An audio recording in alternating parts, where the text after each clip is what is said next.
welcome guys to the test typing video. We got the typewriter, I got my typical 2 sheets of paper because again, dealing with an old rubber platen, you want 2 sheets of paper at least to minimize the damage you might do to the keys or to the platen itself, because they can chip and crack. Much more likely on this machine here being 97 years old and this one here being from 1965. I did go ahead and temporarily change the ribbon because the ink on this one that it came with is not very good at the moment. it is bad. And so dry that even the whiteout is flaking like snowflakes in the wintertime. And this is a black and red ribbon that I had already that I showed you in the previous video. Because I'm not taking the old black ribbon out of this one. Even though the spools that came with this one originally, which I re-spooled this ribbon onto those spools, but these spools came with this ribbon, but they're the same style. They fit in this machine perfectly, which is great. Now I want to do the one thing I always do that we'll test every single letter key on the machine. The quick brown fox and the lazy dog.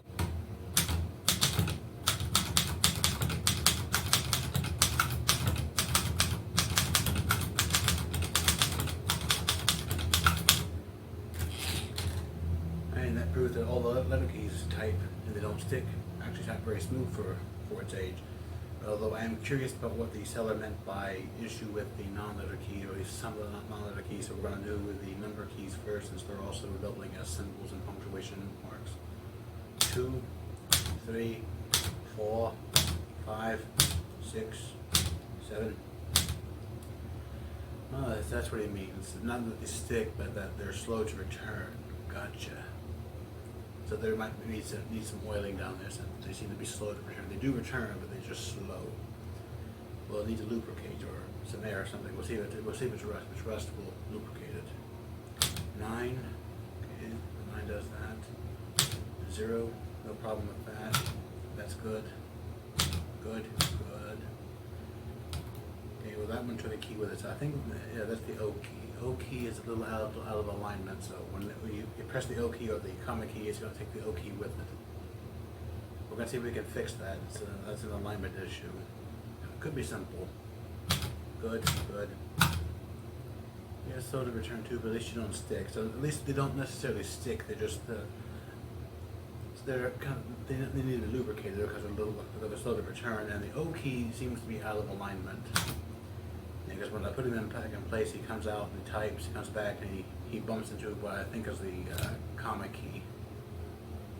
Yeah, the O will bump into the comma key, so then if you don't fix that, you go to hit the comma, you're going to hit the O key, because the comma key is going to shove the O key in its place. So we have an alignment issue with the O. Not a big issue.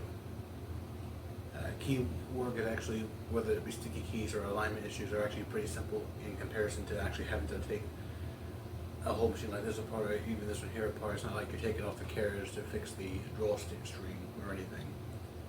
And this one here you could probably fix just by taking out the screws and getting this out. If I have to, I will get it serviced if I'm that desperate, but it works, it functions, so I'm actually pretty happy with it.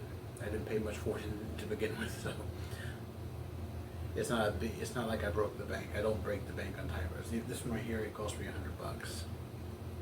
That's the most I've paid for one. I don't pay big money for typewriters. I really don't, because I know that even if they work, they could have little issues you might want to get fixed down the road. So I try and pay for them as little as I possibly can. And it's always good if I can get them with the extras. Like this one has a case that's still in great shape, a little torn on the inside, but structurally still sound. And it came with its little booklets and instruction manual. So I'm actually happy with this, because I like the Royal typewriters. They tend to be the ones that are in the better shape when I get them. Because Royal, up until 1966, was made with quality. This is 1965, so this is really the last year that Royal made good quality made metal machines before they went straight to plastic. Now I won't knock and say that all Royal plastic machines are bad. I mean, the Royal Safari, I had one of those. It was actually pretty good. So at least I'll give credit to the Royal Safari. It's a great machine for what it is.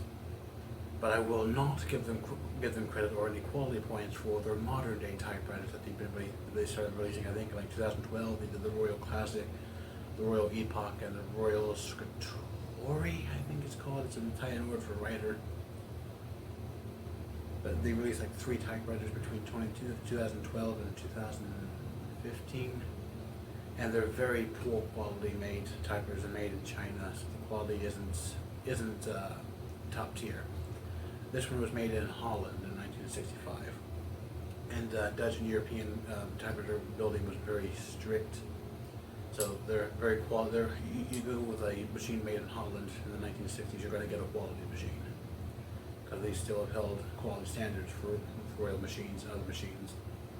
Then after 1966 to the 70s, you're getting Chinese and Japanese and Portugal-made machines made in Asia that are just not good, because they sacrifice quality for quantity, so you get more pumped out, but you're losing the quality and the quantity. So I'm actually proud with this machine, and if I need to, I will get it serviced properly to get the O key fixed, so I don't have to keep pushing it back before I hit another key, just so I know that it's back in place and not going to bump the comma key if I have to have a comma after I hit an O or something. Every other key works fine, minus the little number keys that will take their sweet time to come back, but that's a lubrication issue. I can fix that myself. I should know. I've owned a lot of typewriters. I've had to oil a lot of keys. You just got to do it properly so you don't over oil it, so it doesn't gunk up and then stick and get worse. So, thank you all for watching. Hope you all enjoyed this. Let me know what you will think about the Royalite, because again, this is the 1965 model. I think they started making these in like 58, 59. And there's several different design styles of the Royalite, but this is what I think is a better design for the machine. It's very slim, very nice, very lightweight machine. I can easily hold it with one hand. I can hold this one with one hand too, but this one weighs a lot less. It's like holding up nothing in comparison to the Royal Model P from 1928, which is on the bottom part of its case. That's all that survived through its case. It's a lot heavier, but it's still doable, but it has some girth to it.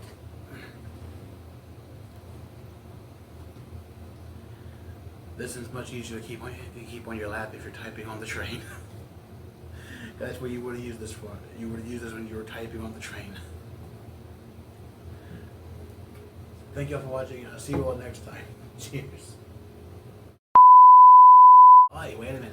Post-credit scene, after credit scene, something. I have discovered something. By playing with this machine. My problem with the O key, out of alignment, remember, bumps into the comma key when you press it because it won't go all the way back to its slot. But I have noticed if I hit it hard enough, it pops right back into its spot. It does not bump into the comma key if I hit it hard enough.